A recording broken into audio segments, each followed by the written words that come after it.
प्रभारी महोदय जी को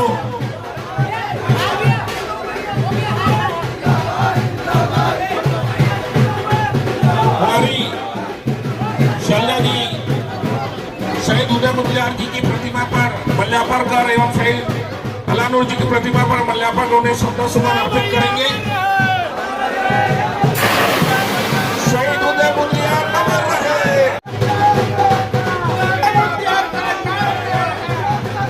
जब तक सूरज चांद रहेगा।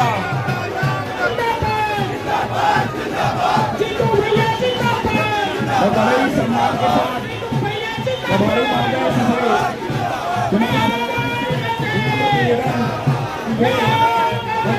अपना स्थान ग्रहण करें और हमें संबोधित